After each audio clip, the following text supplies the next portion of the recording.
I wasn't given a realistic chance.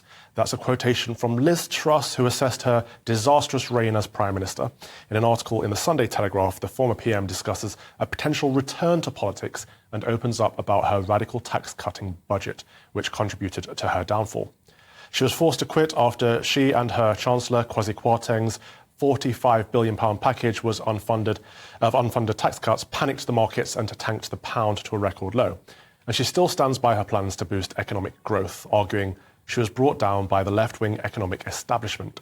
Does she have a point? Joining me now is political strategist and former political secretary to Tony Blair, John McTernan, and broadcaster, our very own Darren Grimes. Thank you both for joining me on a Sunday. Now, it's been reported that Rishi Sunak is prepared to take Britain out of the European Convention on Human Rights based on this new legislation that he wants to push through. It's clear that he's trying to find some guts and gumption at the moment. Is this a result of Liz Truss's pressure? Let's start with you, John. Oh, look, this is a ridiculous idea. If Rishi Sunak wants to take himself and his government out of anything, he should take themselves out of office.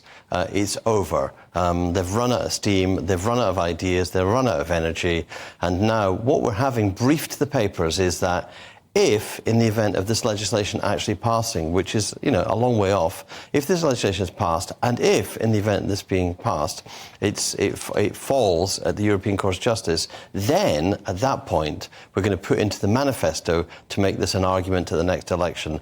People are going to be focused on crime, the rates of it lack detection, on the NHS, the long waits, the NHS, cost of living, the price of houses, their mortgages. None of this will cut any ice. It's time for Rishi Sunak to put himself, his government, the Tory party and the country out of their agony by just resigning. Wow. OK, Darren, what's your take on that, mate?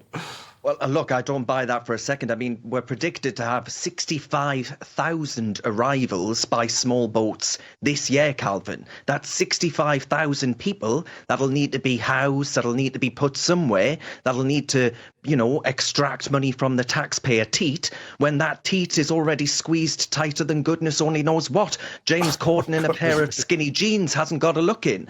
So I actually think many viewers will be of the view that it ought to be a basic right, Calvin, of every country to be able to say who can and can't come to their nation state.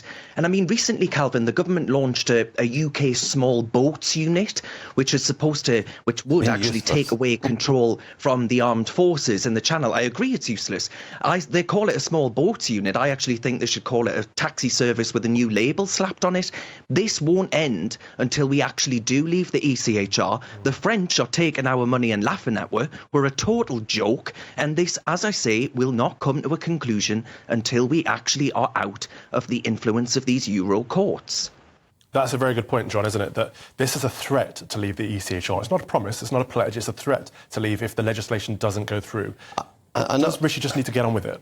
Look, the issue here is competence. Darren is right.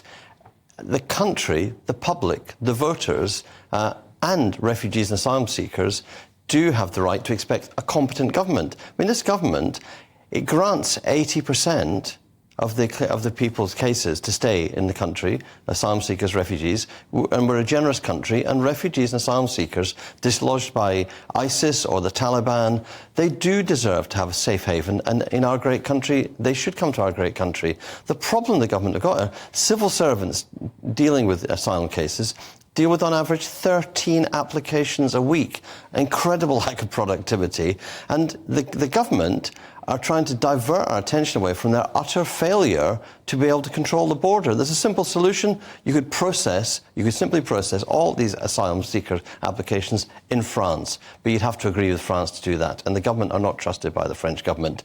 We need a change of government because they can't do this basic thing of protecting our borders. I agree they don't protect our borders, but I'm not convinced a change of government will have any impact in that area, in that particular area. But Darren, is there not a larger picture here that what we're actually seeing is Liz Truss has finally come out and acknowledged there was a coup to take her down. In fact, there was a coup to take down the last two prime ministers from the left wing economically of the party and install Rishi Sunak instead. Is that not what's happened? Well, I mean, just to finish that ECHR point, Calvin, I actually think that Rishi Sunak is playing a canny bit of politics here, because imagine the Labour Party having to contend with Rishi Sunak putting in his manifesto at the next general election that they'll commit to leaving the ECHR, forcing the House of Lords stuffed with former Eurocrats to actually put forward this move, which would actually finish the Brexit project, in my view. But on Liz Truss, I do think there are elements of sympathy that I personally have for her. I think it seems to me that there is a Treasury orthodoxy that sees Brexit as basically managing this horrible thing that they didn't want to happen. They shriek and hold their pearls when they are mentioned the word Brexit. But you've mentioned at the start there, radical. You said radical taxes, Calvin. But John's old boss, Tony Blair, he had taxes at the same extent, 55p rate, top rate of tax. That's what Liz Truss was trying to take us back to. If that's radical, I don't think Tony Blair is some neoliberal Thatcherite. I actually think it was sensible to make us competitive. Well, they do, John. That's very true. But I don't think that's the case. And I'm sure, John, you and many of our viewers don't see, some swivel-eyed Thatcherite with their head in the clouds when you think of Tony Blair. I think it was eminently sensible. And I do think there's a point here that actually the Office for Budget Responsibility, which was set up basically to keep politicians honest and on the straight and narrow, not an easy job, it's now becoming a straitjacket in which politicians are too afraid to discuss things that would actually exploit the opportunities of Brexit, like lowering corporation tax, investment zones that can act as levelling up measures, national insurance, planning reform, childcare reform. All of these things were eminently sensible and would help many of our viewers that are struggling right now.